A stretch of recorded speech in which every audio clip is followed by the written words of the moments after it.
Here today with Frankie Lizardo, who was a didn't say right. I am here today with Frankie Lizardo, who was a critter from 2017, and we've been blessed to see him come back a couple times. And this time he actually brought his fiancee, Caitlin, with him. So they're going to share a little bit about their journey. Frankie, when you came in 2017 to be a critter for the summer, how was the Lord working in your life during that time? At this point in my life, I was doing the college ministry and attending college, and so my main task was working under Baptist Student Ministry and Texas Baptist and doing ministry on campus. A lot of on-campus evangelism, reaching the dorms and doing mission trips, whether it was South Padre or different things with Go Now. And so the Lord was working and teaching me about my gifts in discipleship and evangelism and how to serve Him. So it was a precious time in my walk with the Lord. We remember when Frankie came, we were very impressed with him. He had leadership skills and the gift of evangelism, so we were so thankful that Go Now assigned him to us. And so, Frankie, what were some of the things you did when you were a critter and you were here? Yeah, so I think I always remember and I always think of Gano and being in the gym, and every time being on the gym, but a different uh, group of people were here. Whether it was parents getting food for their kids, whether it was grandmas getting food for the family, and that was like on Mondays, and people would just come for the pantry food. And you sort out the pantry, walk with them, give them the food, and then you have kids club the next day, and you have the youth clubs and the elderly ministry, and it was always ministry to the community here at Northside Houston. And so I remember just serving, whether it was a homeless or anyone, just serving the people in Northside in whatever their needs was. That is awesome. So, Frankie, can you give me a quick review of your life between 2017 and 2021? Yeah, so after 2017, where I left that summer, I continued doing college ministry and felt more of a pull to do more ministry and missions, of course. And I spent a few months in Turkey the following summer doing a little bit of work of ministry out there and ministering to in a Muslim country. And after that, I just continued in the journey of where the Lord wanted me to work in full-time ministry and started working for my church. Took the step and started working for my church and doing full-time ministry there and ministering in the local body and the importance of the local body. And that's when I started feeling interest in church planning and the importance that it is to have a home life, a church life at a home church for every believer to continue growing, no matter whether they were in a parachute ministry.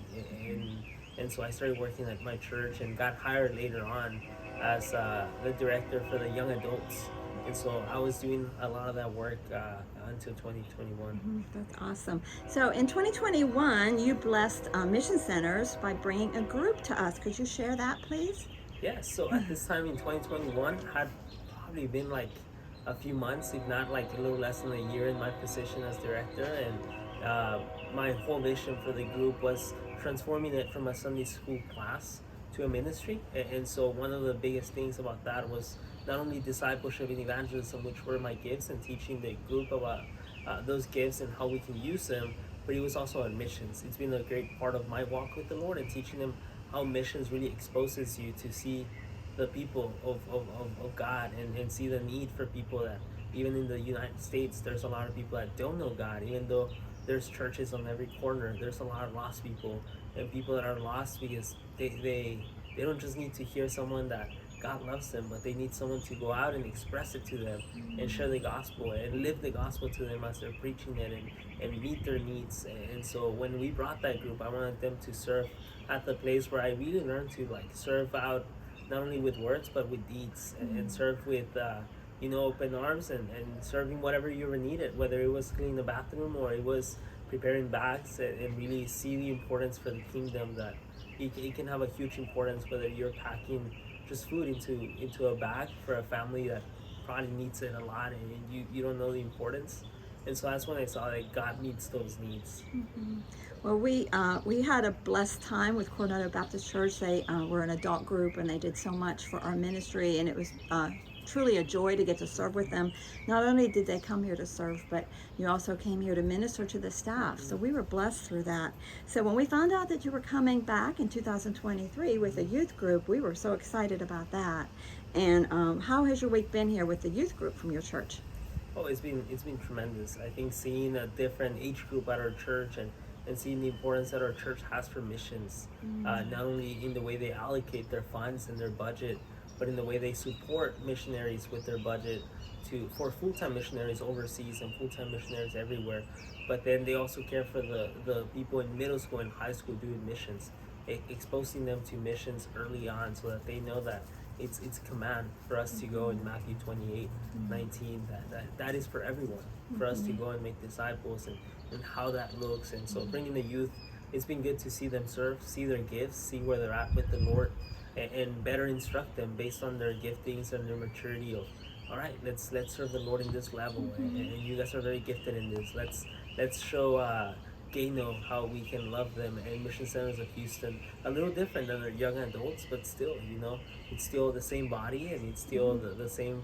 It's a lot of the sons of the people that are older and with us at church. So it's fun coming with them and the daughters and just serving the community. That's awesome. Well, we're not surprised that the youth group was very focused and just extremely hardworking and helpful this week. So we sure are blessed with having you. And I was also blessed to find out that you brought somebody special with you on this trip, and that's Caitlin. I'd love to know how you two met. Yeah. Caitlin, would you mind sharing the story? Yeah. So we actually met in El Paso. I moved out to El Paso for medical school since I felt the calling on my life to become a doctor. I'm from Fort Worth originally, and I was always sitting at a Starbucks, and one day he wanted to share the gospel with me because I looked miserable. And so he started talking to me, and I was actually looking for a different church at the time, and so we kind of just had a little conversation then, and later on, after a while, we reconnected later when life brought us back together, and I just saw so much of the Lord in him ever since we met that it was just a really exciting time, and now we get to get married in May, so that will be exciting, and we're just waiting to find out where the Lord's going to have us next. We find out next Friday where the Lord's going to have us, because we have this match thing with med school for residency, and we're excited to see what he's going to do next. We're excited too for both of you. We get to see the call of God on your lives and see how you serve him and love him with all your hearts. So that's amazing to see. So can you share any way that Mission Centers of Houston has impacted either of your lives or your group's life or whatever? Yeah, definitely for me personally, I think it was a place where I learned to do ministry standalone. I grew up with a Baptist student ministry, and that's a place where I came to know the Lord. That's the place where I knew the Lord, where I met him, where I started to grow. And same as my church, but Mission Centers of Houston was the first time that I was flying solo, without anyone that I knew, and without anyone that had walked alongside. And so now it was like me on my own. It reminds me of Paul leaving Timothy behind, like, do ministry.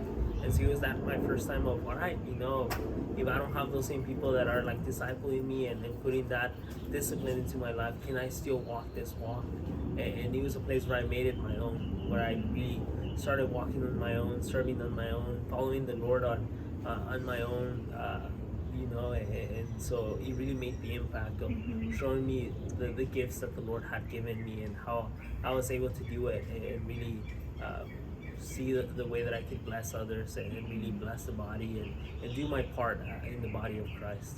That's great. I have never thought of it from that perspective before, so thank you so much for sharing that with me, because you're right. When you come to Mission Centers of Houston for a critter, you don't have any friends, or you meet the team when you arrive, and everybody is new. Well, how about you, Caitlin? You've only been here a week, but is there any ways that Mission Centers has impacted your life?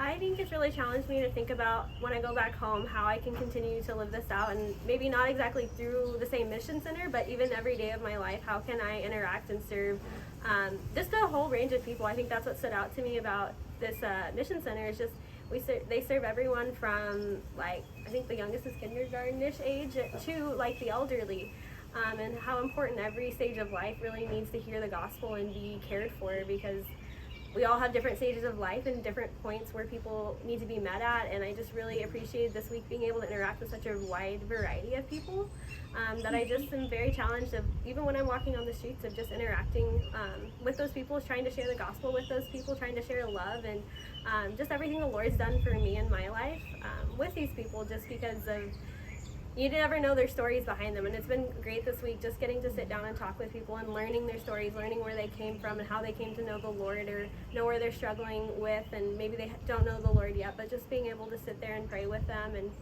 hear them. And sometimes that's all people need is someone that will listen to them. So it's been a really good week, and it's been a fun time, and it's been a blessing to be here. Well, thank you for serving. Your group has worked really hard, and both of you are in a leadership position with this group, so we sure appreciate everything. Anything else you want to share about your future?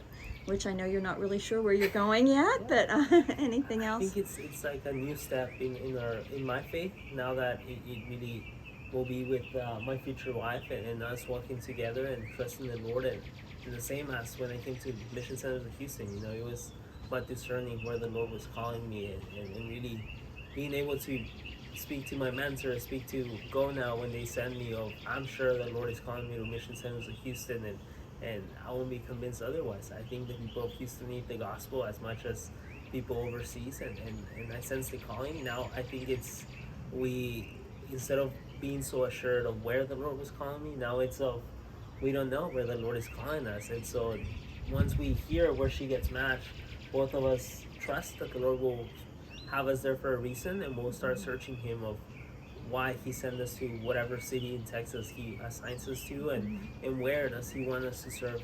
And we'll start looking for what people need us to go serve Him. That's awesome. Well, I appreciate your journey. Frankie, from when you were in college, you said yes to coming here, and how God has used you to impact your church to serve, and it's delightful to meet your future wife. So thank you so much for coming this week and just working so hard. So I hope you enjoy the rest of your time and have safe travels back. God bless you. Thank you. You're welcome. Yes, have been a blessing as well. Oh, thank you. Wow, one take. Wow.